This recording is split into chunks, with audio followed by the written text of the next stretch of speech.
Bahkan dari segi pahala itu ibadah wajib dilipat gandakan sampai 700 kali lipat pahalanya, 700 kali lipat, sab'imi'ati di'fin. Pahala ibadah sunnah diangkat menjadi pahala ibadah wajib, dan itu hanya ada dan berlaku di bulan suci Ramadan, tidak berlaku di bulan-bulan lainnya.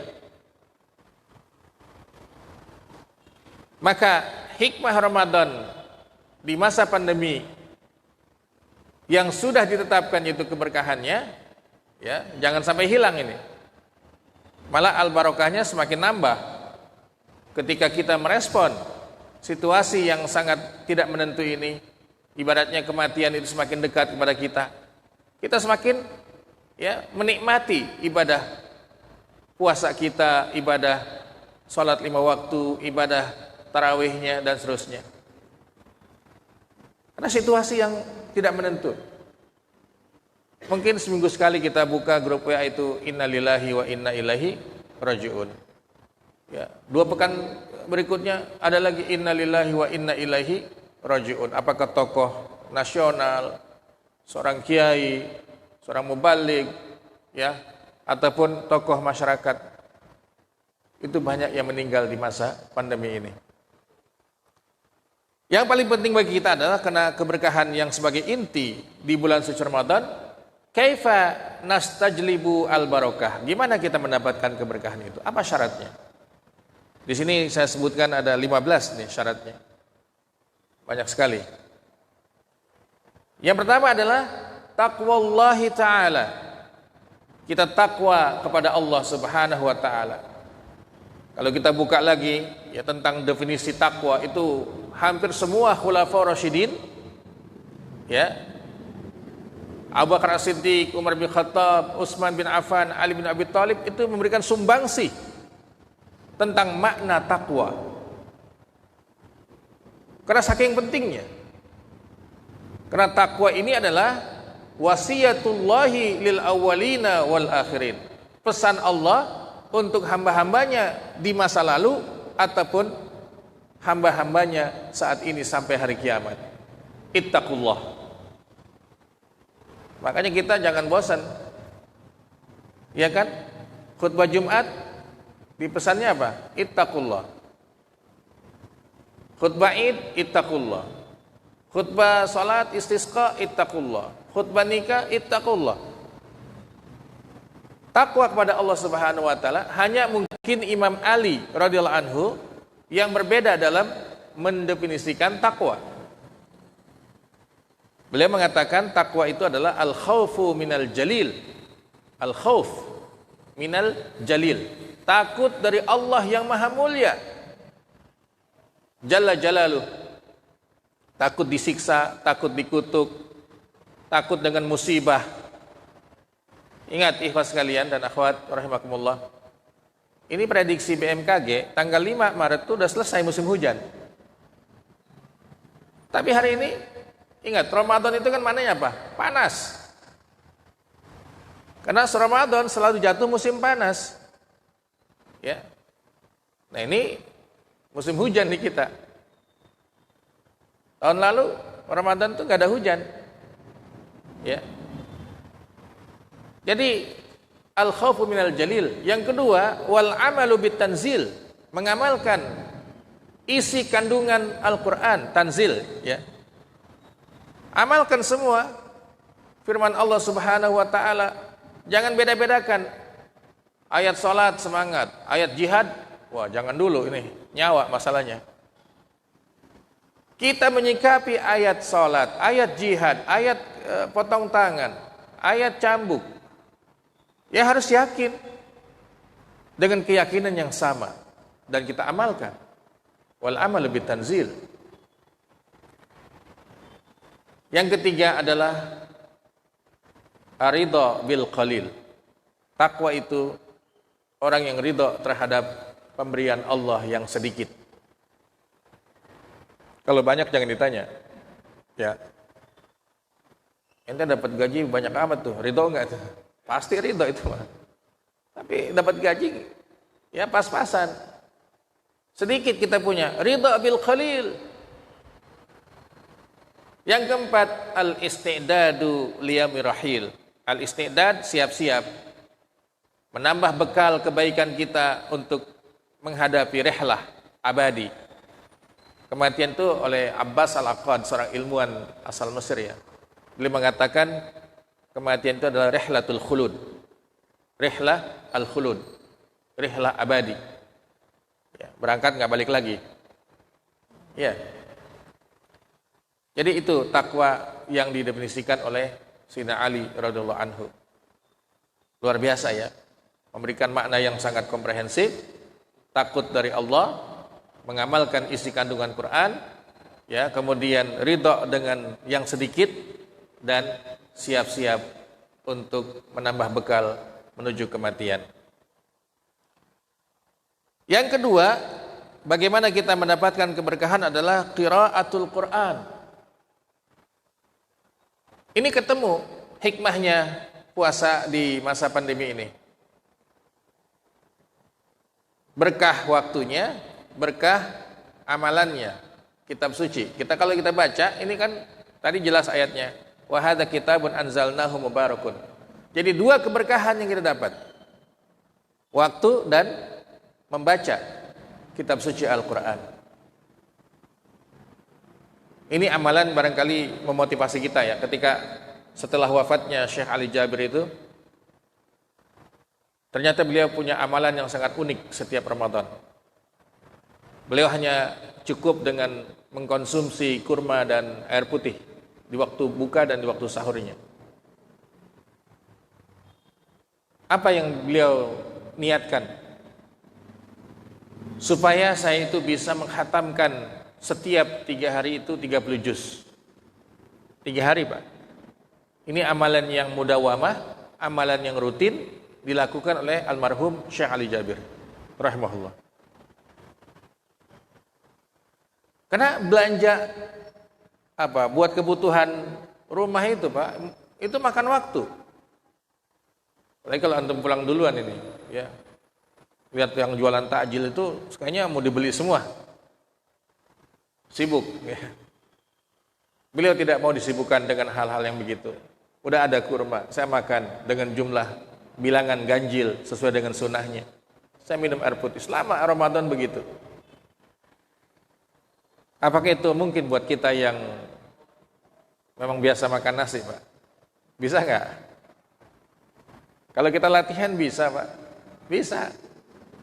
Kurma antum makan banyak juga akan diabetes. Nggak ada ceritanya kurma itu menyebabkan diabetes. Ya, beda dengan tebu, jadi gula, diabetes. Kurma enggak. Ya, sama-sama manis. Bahkan dia punya energi di situ. Kita ini lelah nih dengan puasa ini. Ya. Karena ibadah puasa ini ibadah badan, fisik. Sama dengan sholat, zikrullah.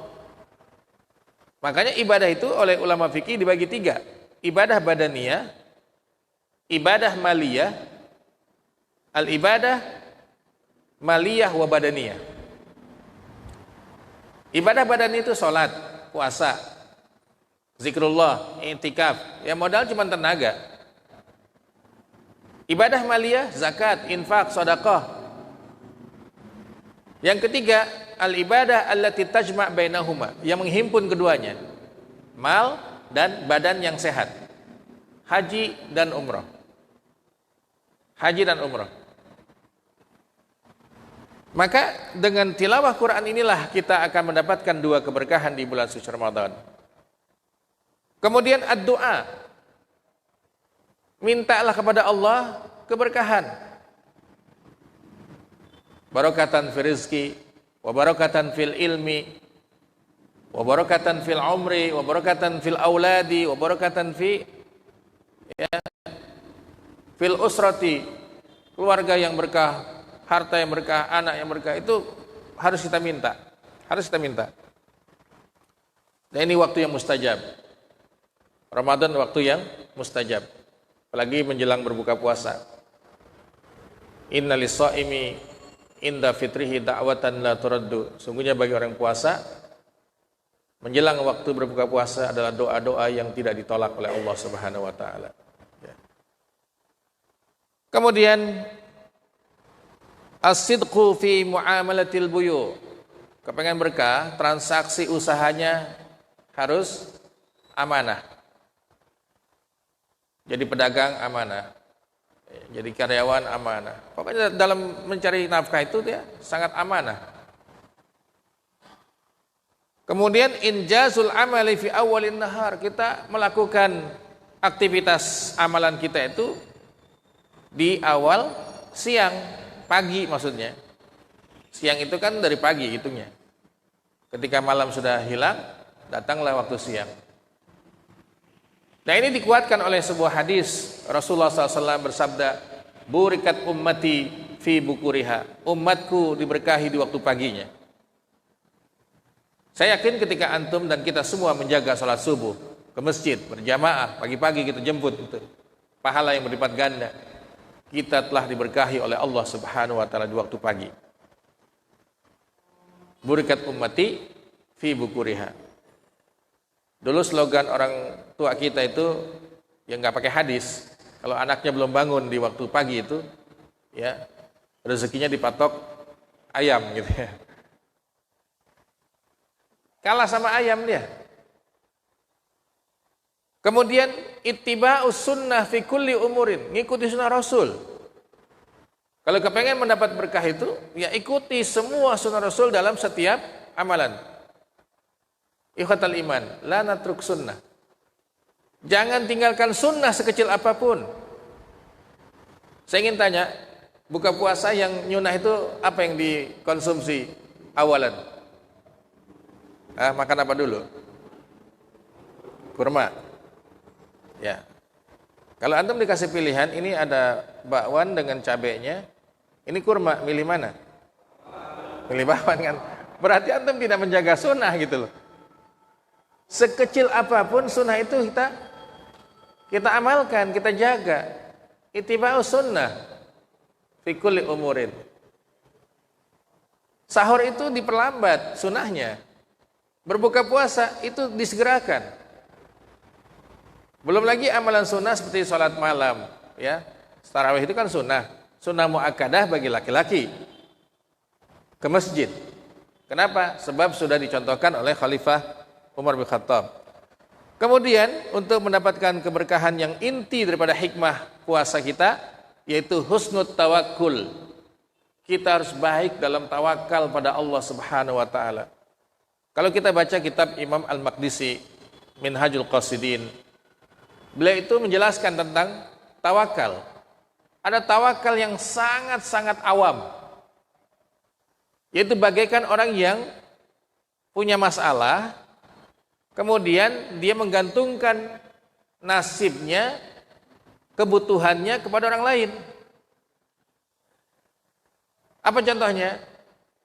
Contohnya gini, kita punya STNK, habis pajaknya. Ya, udah mau habis pajaknya. Kita sibuk banget. Kita akan serahkan pada siapa? Biro Jasa. Oke? Ke Biro Jasa. Selesai kan diurus, dia dapat uang, imbalan, punya kita selesai. Ada nggak itu nginget lagi? Enggak kan? Ingat lagi tahun depan. Itu tawakal orang awam. Sangat-sangat sedikit dia menyerahkan urusan kepada Allah Subhanahu wa taala. Yang kedua, tawakalnya anak bayi yang masih minum ASI. Nangis dia, bergantung pada ibunya.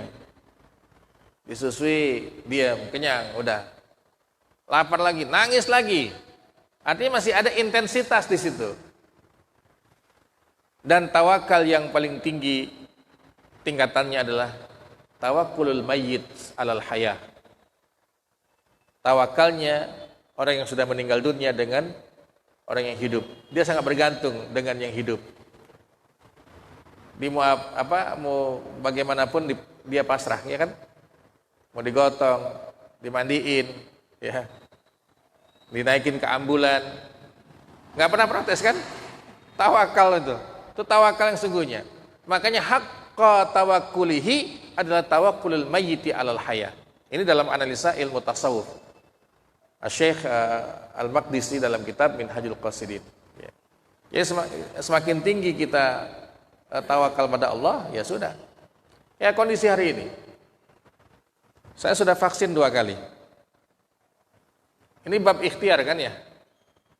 Tapi pas lihat di TV, ada yang sudah vaksin 2 kali meninggal dunia dengan sebab COVID gitu loh. Ini gimana ya? Katanya akan menambah kekebalan tubuh kita. Tetapi ada yang 2 kali divaksin masih terinfeksi. Apakah mungkin tawakal tanpa ikhtiar? Enggak mungkin.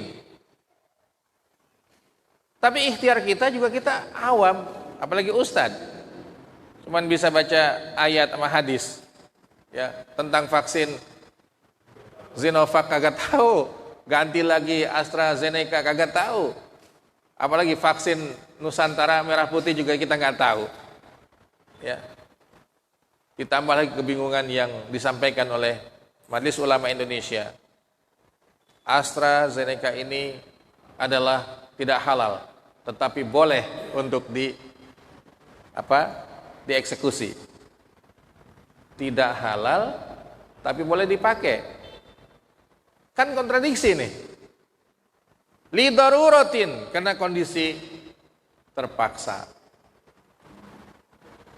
Jadi ikhtiar kita ya sudah, ketika itu divaksin dan memang itu ada pernyataan halal, jadikan ini jadi bagian daripada ikhtiar kita.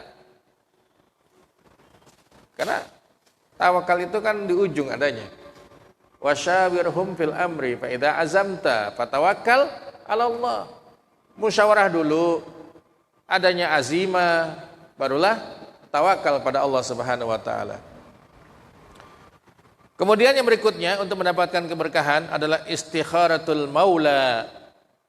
Kita minta pilihan kepada Allah Subhanahu wa taala. Minta pilihan dengan doa-doa kita, ya Allah. Ya. Saya sudah lama WFH ini. Work from home.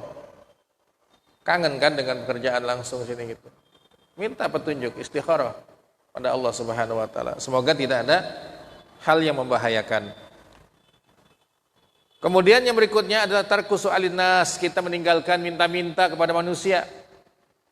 Ingat loh, kalau mudah minta, mengemis kepada manusia itu akan menghilangkan keberkahan. Bertahanlah semampunya kita. Ya, enggak mudah itu. Saya punya teman baik nih. Dia punya tabungan nih banyak nih, minjem terus begitu. Minta-minta.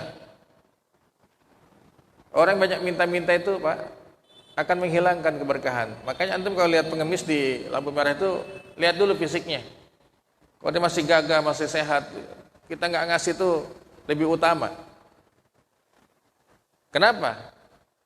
Nggak boleh sebagai muslim itu mengemis, Pak. Ya, menghilangkan keberkahan. Jangan menganggap hasil daripada mengemis itu berkah, enggak. Ya. Kemudian al-infaq was sadaqah, infak dan sedekah juga mendatangkan keberkahan. Yang berikutnya al-bu'du anil malil haram, jauh dari harta haram. Kemudian asyukru lillah. Semakin banyak kita mensyukuri nikmat Allah, semakin diberkahi oleh Allah. La in syakartum la azidannakum. Ini kata azidannakum, sungguh aku akan tambah, bukan ditambah hanya kualitas, tetapi kuantitas. Karena berkah itu adalah ziyadatul khairatil ilahiyah, bertambahnya kebaikan ilahi. Itu berkah. Ketika kita melihat tidak cukup, dicukupkan oleh Allah Subhanahu wa taala. Jadi di sini disebutkan fa innaha idza hallat fi qalilin kasarathu, apabila itu kelihatan sedikit jadi banyak. Wa idza hallat fi katsirin nafa'a, kalau kelihatan banyak itu manfaat. Sedikit menjadi banyak, ketika banyak manfaat. Itulah ukuran al-barakah, keberkahan. Jadi asyukrulillah ini sangat penting, ya, selalu mensyukuri nikmat Allah Subhanahu wa taala. baik secara lisan, secara hati, dan juga secara organ tubuh. Jadi syukur itu ada 3 Pak modalnya. Lisan, mengucap alhamdulillah, subhanallah. Hati kita memantapkan keimanan, semua yang saya punya ini datang hanya dari Allah Subhanahu wa taala. Kemudian yang ketiga, asyukru bil jawarih bil abdan, dengan badan kita datang ke masjid untuk sholat. Ini semua organ tubuh yang sedang mensyukur nikmat Allah. Antum bawa itu karena rumahnya jauh dari masjid, naik motor kan ya, motor itu pun menjadi sarana untuk mensyukur nikmat Allah Subhanahu wa taala. Kemudian juga keberkahan ini disebutkan di sini al-mudawamah alal istighfar, kita selalu membaca astagfirullahalazim wa atubu ilaih. Jadi saya sebutkan dulu tentang hikmah puasa di masa pandemi ini dari aspek yang sudah baku. Lalu dari aspek kekinian, hikmah puasa di masa pandemi ini, yang pertama adalah lebih khusyuk dalam beribadah. Lebih khusyuk. Apalagi yang pekerja kantoran ya, masih WFH kan. Ya udahlah di rumah aja selesai, paling berapa jam dia kerjain. Karena juga ada keringanan dari pihak atasannya. Sisanya untuk ibadah. Karena kita nggak bisa kemana-mana gitu loh. Lebih khusyuk kita beribadah saat ini. Apalagi dibandingkan dengan tahun lalu kan ya. Saya 1 bulan nggak ada jadwal. Waktu itu kita kan belum ada Zoom virtual, belum ada ya. Belum terbiasa. Sampailah waktu Idul Fitri, itu saya sholat jadi imam hanya untuk istri saya sama anak. 4 orang Pak. Gimana nggak sedih coba? Sebelum saya di mana? Di At-Thayyibah sana.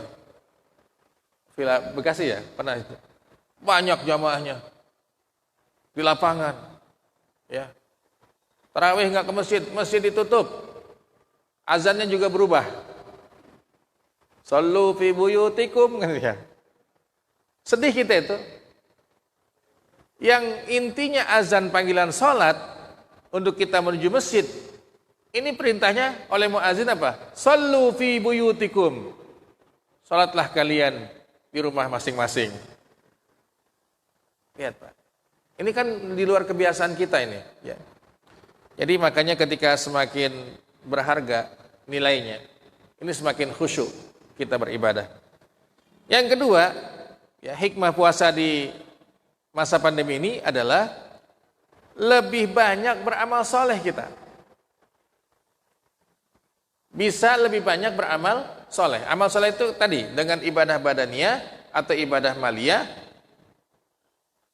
atau ibadah yang menggabungkan keduanya. Ya, karena umrah juga nggak boleh hari ini Pak. Ya kan? Kalau yang punya uang kan umrah enak sekali di bulan puasa itu. Karena fadilahnya apa? Sama dengan haji bersama Rasulullah. Nah, ketika orang yang punya modal mal nggak bisa berangkat ke tanah suci, dia juga akan memaksimalkan amal solehnya dengan situasi Ramadan tahun ini. Ya. Yang ketiga, berkumpul bersama keluarga.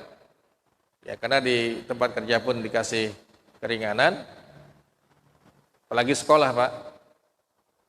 SMA belum mulai sama sekali. Belum kan? SD belum. Ya. Jadi bisa dipastikan anak kita pas pulang tuh ada di rumah semua. Kecuali yang sudah susah, ya, diaturnya itu. Masih main aja. Anak saya yang SMA kelas 2 ini, setiap malam dia main sama temannya. Diingetin corona. Itu mah katanya rekayasa, Bi, katanya. Kita doa aja lah, ya Allah mudah-mudahan anak kita ini aman gitu loh. Jadi milenial tuh hampir skeptik dengan wabah corona ini. Anak-anak milenial secara umum. Yang malah yakin banget kayak kita nih yang udah 50 tahun ini. Takut ada apa? Penyakit bawaannya. Seperti itu. Jadi kita bisa berkumpul dengan keluarga, kemudian lebih peduli terhadap kesehatan dan kebersihan. Dikit-dikit cuci tangan, nanti pulang cuci tangan lagi, terus begitu. Karena ini teori yang sudah pasti, ya. Untuk salah satu usaha bebas dari COVID-19 itu adalah rajin mencuci tangan dengan sabun. Kemudian pakai masker ya. Kadang udah tiga-tiganya kita jaga, kena juga itu ya. Itu qadarullah namanya, takdir Allah sudah. Takdir Allah Subhanahu wa taala. Jadi kita lebih peduli terhadap kesehatan dan kebersihan. Dulu mungkin hanya sebatas kita wudu dengan baik untuk sholat, ya kan? Hari ini kita sebelum wudu cuci tangan dulu dengan menggunakan sabun. Yang kelima, berpuasa itu ternyata baik untuk menangkal virus. Ini saya baca tadi di salah satu artikel. Di barat sudah sepakat bahwa puasa itu adalah proses detoksinasi. Jadi racun-racun dalam tubuh itu dihilangkan semua dengan proses puasa ini, sehingga virus itu kayaknya bisa terkalahkan. Ini imunitas ternyata Pak, puasa ini. Al-mana'ah. Dalam artikel bahasa Arab dituliskan bahwa puasa Ramadan ini secara khusus adalah al-mana'ah, imunitas. Pola hidup sehat itu adalah ketika kita makan sesuatu itu dikasih jarak atau jeda 8 jam. 8 jam. Dan bulan puasa ini Pak, ya lebih ya. Kalau lebih dari 8 jam itu bagus. Bagus. Jadi kalau kita sahur jam berapa? Setengah 5, imsak ya. Taruhlah jam 4 kita mulai makan. Setengah 5 stop, subuh. Jam 5 lewat berapa berbuka puasa? Kan maju ya? 55, 56, 53 umpamanya. Kita buka puasa tuh. Ini lebih dari 8 jam. Makanya hadis yang dikritisi oleh sebagian ya orang Islam yang agak saklek penyingkapan terhadap hadis, sumu tasihhu, puasalah kamu maka kamu akan sehat. Dilihat apa? Karena sanadnya, riwayatnya itu Ibnu Sunni, kemudian ya, An-Nu'aim, Ibnu Nu'aim, disahihkan oleh Imam Suyuti, dihasankan oleh Imam Suyuti, ini hadis ini. Betul ini hadis hasan, bukan hadis Sahih Bukhari, bukan Sahih Muslim, nggak ada di kitab Sahih Bukhari, Sahih Muslim. Tetapi ini hadis yang menjadi tumpuan para ahli kesehatan dunia. Sumu tasihhu. Puasalah kamu, maka kamu akan sehat. Maka para ahli hari ini menemukan hikmah puasa di masa pandemi ini adalah menangkal virus yang masuk ke dalam tubuh kita. Dan ada video singkat itu tentang puasa dari aspek kesehatan. Oleh sebab itu Allah katakan, kama kutiba min qablikum, ya, kama kutiba alal ladina min qablikum. Artinya semua agama samawi itu ada puasa. Dalam agama Yahudi ada puasa, dalam agama Nasrani ada puasa, dalam agama Islam kita ini ada puasa. Bahkan puasanya adalah sebulan penuh. Nanti untuk mengimbanginya adalah puasa-puasa sunnah. 6 hari di bulan Syawal, kemudian masuk lagi bulan Haji ada puasa Arafah, masuk lagi bulan Muharram ada puasa Muharram, ada puasa yang sifatnya rutin setiap pekan Senin dan Kamis, ada puasa setiap bulan Ayyamul Bid, ada puasa Nabi Daud. Ini untuk melangsungkan posisi kesehatan tubuh kita. Ya kita kan umumnya kalau udah puasa Ramadan nggak puasa sunnah lagi kecuali yang ditekankan Syawalan gitu ya, sama Arafah. Padahal kalau kita perbanyak puasa lagi untuk menyambung ini, itu bagus, ya. Jadi itu hikmah puasa di masa pandemi, lebih banyak punya waktu kita untuk beribadah. Bahkan ada yang menambahkan, mendorong untuk berbuat baik, ya karena ketakutanlah dengan situasi hari ini. Peduli kepada orang lain, disiplin dalam mengendalikan diri kita, ya lebih banyak ibadah, ya stres dan kecemasan itu berkurang, Pak.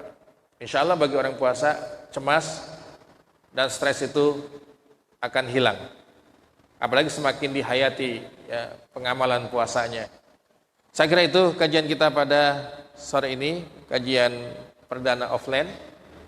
Mudah-mudahan menambah ilmu kita, menambah keyakinan kita, dan tentunya sahabat ataupun keluarga kita yang sudah ya dipanggil oleh Allah dengan asbab wabah ini, dicatat oleh Allah sebagai orang yang husnul khatimah, orang yang mungkin telah mendapatkan kesyahidan sebagaimana dijanjikan oleh Nabi dalam hadisnya ketika Nabi berkata di hadapan para sahabat, siapakah syuhada umatku itu? Kata sahabat, adalah orang yang mati dalam jihad di jalan Allah. Nabi mengatakan, kalau begitu syuhada umatku sedikit jumlahnya. Maka muncullah hadis ini. Ada 5 golongan yang mati syahid. Ya, punya nilai mati syahid. Salah satunya adalah meninggal dengan sebab wabah taun. Corona ini taun di zaman kita. Yaitu wabah yang cepat penyebarannya dan obatnya belum ditemukan. Mematikan secara masif. Nah, inilah situasi yang sangat sulit bagi kita, tetapi hikmahnya kita semakin dekat kepada Allah Subhanahu wa taala, semakin memperbanyak amal soleh, karena situasi yang sangat tidak menentu di tengah-tengah kita. Saya sampai hari ini, Pak, tetangga saya depan positif, ibu dan anaknya. Ini aman. Sebelah kiri sedikit, suami istri juga positif. Terus samping saya, positif juga istrinya, suaminya negatif. Ya kan? Kayaknya kita itu udah dikelilingin nih, Pak nih. Tetangga semua ini. Kita semakin ketakutan, semakin menjaga ya, protokol kesehatan kita. Ya Allah, ada apa lagi ini? Ini udah deket banget ini. Ya. Dan kemarin di tanggal 1 Ramadan itu, di depan rumah saya persis itu masih bujangan, ya, meninggal dunia. Karena dia ketika positif COVID, kemudian di karantina di rumah sakit, kabur, Pak, belum tuntas. Kenapa? Wah, nggak kuat lah, ya, ngadepin situasi isolasi begitu. Ya akhirnya tetap ya kan sembuh, dan setelah itu, setelah negatif ternyata dipanggil oleh Allah Subhanahu wa taala. Kan bingung juga gitu. Masih muda, 28 tahun, belum menikah. Ada kan secara imunitas dia ini orang kuat fisiknya. Saya kira itu mungkin mari kita semakin dekat pada Allah Subhanahu wa taala dengan kondisi wabah yang belum hilang di bumi Indonesia ini, di Bekasi. Mudah-mudahan di waktu yang mustajab ini, di bulan suci ini, kita berdoa dengan tulus, ikhlas, yakin semua ini akan diselesaikan oleh Allah Subhanahu wa taala. Saya kira itu kajian kita. Bila ada yang ingin ditanyakan, masih ada waktu 1 menit. Adakah? Atau kita cukupkan saja? Ya. Jazakumullah khairan wal afwa minkum. Assalamualaikum warahmatullahi wabarakatuh. Fadhal, masih ada waktu.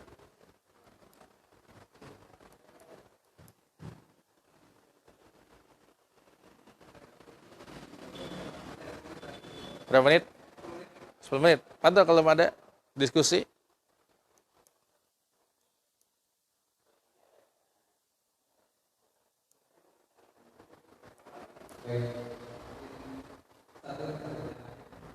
Ada? Fadhal.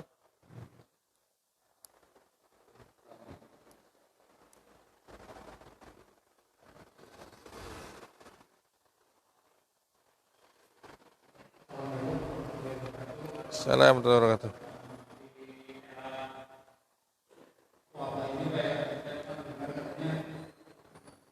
Tubuh yang sakit itu berat diangkatnya tubuh ya. Itu yang tubuh, jadi orang sakit itu sebenarnya saya, tapi